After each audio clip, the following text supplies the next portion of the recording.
Eu converso agora com a Renata Helena Branco, ela é pesquisadora do Centro de Pecuária Sustentável do IZ, o Instituto de Zootecnia. Renata, boa tarde. Boa tarde, prazer imenso estar aqui hoje. Todo meu. A Renata fez uma apresentação agora, lá dentro da Arena FEICORT, para falar de um assunto que é muito polêmico, que é o sequestro de carbono, é a emissão de carbono e metano, um assunto polêmico, mundialmente discutido e, afinal de contas, quanto o boi tem de culpa, quantos ovinos têm de culpa na Nova Zelândia, quanto a população humana tem de culpa, que ninguém fala isso. O nosso negócio aqui é boi. Existe sempre muita polêmica com esses números da emissão de metano, da sequestro de carbono, e os números que às vezes são trabalhados e divulgados na mídia nem sempre são realidade. A gente comenta isso muito aqui porque são usados dados de outros países, são pesquisas de outros países. E o que o boi come na Austrália, o que o boi come na França, na Irlanda, né? Enfim, em qualquer outro lugar, não é o mesmo capim, não é a mesma alimentação, não é o mesmo microclima e fatalmente isso influencia no processo de digestão, né? No rumen, e isso influencia diretamente na quantidade de metano que vai ser emitida ou não. E aí parece que vocês do IZ têm um trabalho diferente para mostrar exatamente quais são os números brasileiros, porque aí sim a gente conseguiria, vou dizer logo no palavrão, calar a boca aí de muita gente que inventa coisa aí e vive querendo nos prejudicar, e a gente sabe que o fundo é sempre comercial. Qual é o trabalho de vocês lá no IZ, Renata? Eu da mesma forma como você, eu fico revoltada quando eu ouço que a pecuária nacional, a pecuária brasileira é a responsável pelo aquecimento global, ou que o boi é o responsável pelo aquecimento global.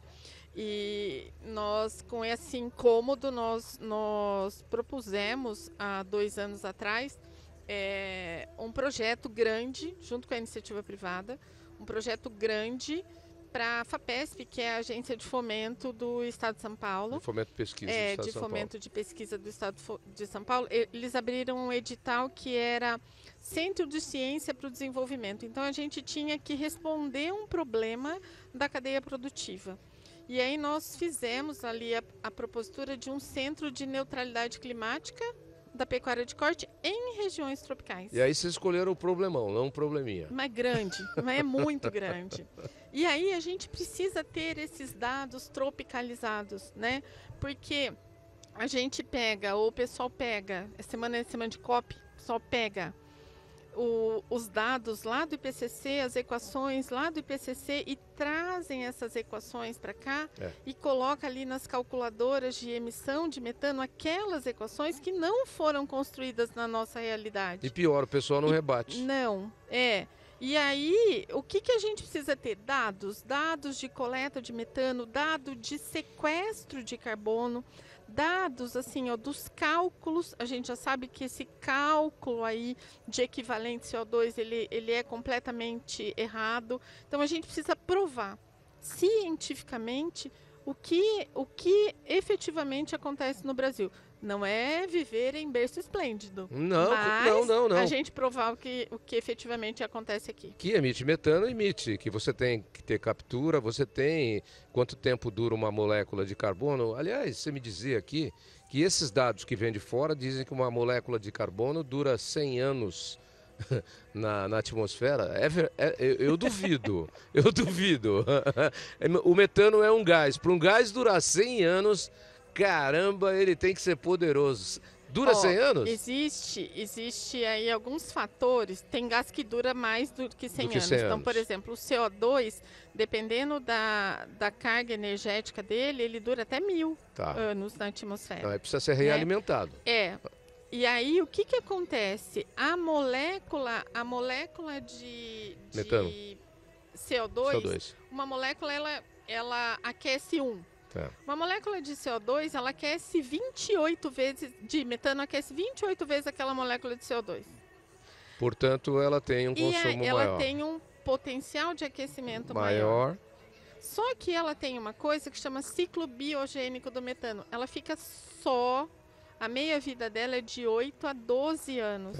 É cíclico, ela volta. Essa molécula, a carga eletrostática dela é diferente, ela volta como CO2 e água. Essa volta demora de 8 a 12 anos. É o círculo Mas dela. naquele cálculo, coloca que essa volta demora 100 anos. Não é verdade. Aí pensa, ela já aquece mais e ela coloca que ela fica 10 vezes mais do que efetivamente ela fica. Bom, nos estudos que vocês têm feito no IZ, a bovinocultura é realmente responsável pelo aquecimento global, Não. como nos acusam? Não. Não? Baseado em que alguns dados rápidos, porque o tempo é curto. Não, baseado nos dados de pesquisa que a gente tem, nos dados que a gente tem um laboratório que a gente faz análise de dietas e depois a gente leva essas dietas que foram pré-selecionadas para o confinamento e a gente faz toda a mensuração de gases ali do que esse animal emitiu. E aí os números são menores do que... Os números são muito menores do que o que estão sendo contabilizados. Bom, como o nosso tempo está acabando, eu tenho que simplificar. Então significa que nós não emitimos tanto metano e não somos responsáveis, como nos acusam, certo? Pela camada de CO2. Nós temos números que são números que vêm de lá de fora, que são impostos, por isso vocês estão desenvolvendo os nossos números. Exato. E aí, se esses números que vêm de lá de fora foram apurados com os animais de lá de fora, eu concluo que a nossa alimentação, a nossa metodologia e o nosso manejo e o nosso animal está muito mais de acordo com o meio ambiente e o desenvolvimento sustentável do que os animais que eles criam lá fora. Exatamente. Além do que, a nossa produção animal, ela é praticamente a pasto. E o pasto, ele é um sequestro de carbono. Ele é sequestrador de carbono. Sequestrador de carbono. Exatamente. Então, assim, a nossa pecuária, ela é sustentável. E ela faz parte dessa solução aí de mitigação de gases de efeito estufa. Legal. Eu podia continuar conversando com você sobre esse assunto, mas 2 horas, que eu adoro rebater essas ideias malucas aí que as pessoas trazem e que não tem fundamento nenhum e que ninguém contesta. Aqui estamos com a Renata, pesquisadora do IZ, refutando isso de forma científica e com dados científicos. Exato. Não temos mais tempo aqui, mas para quem quiser saber mais sobre o estudo, o trabalho e os números reais, aonde acessar?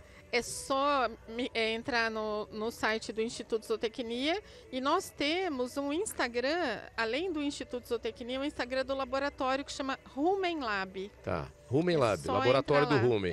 Ou seja, como o rumen do bovino digere o alimento. E todos os projetos que a gente faz, o dia a dia, a gente mostra ali. Legal, Renato. Vai lá, gente. Vocês ficam falando bobagem por aí, entendeu? Nosso boi não é o responsável, não, pelo aquecimento global. Muito pelo contrário. Os bois lá de fora são bem mais responsáveis, embora nós tenhamos mais bois no Brasil, mais bovinos de modo geral, do que pessoas no Brasil. Mas o nosso modelo de produção é sustentável, porque é animal a pasto e o pasto sequestra carbono, tá? Vão aprender, depois vocês falam coisa aí, para não falar bobagem, né, Renata? Exatamente. Obrigado, prazer em conhecê-la. Eu que agradeço, obrigada. Bem,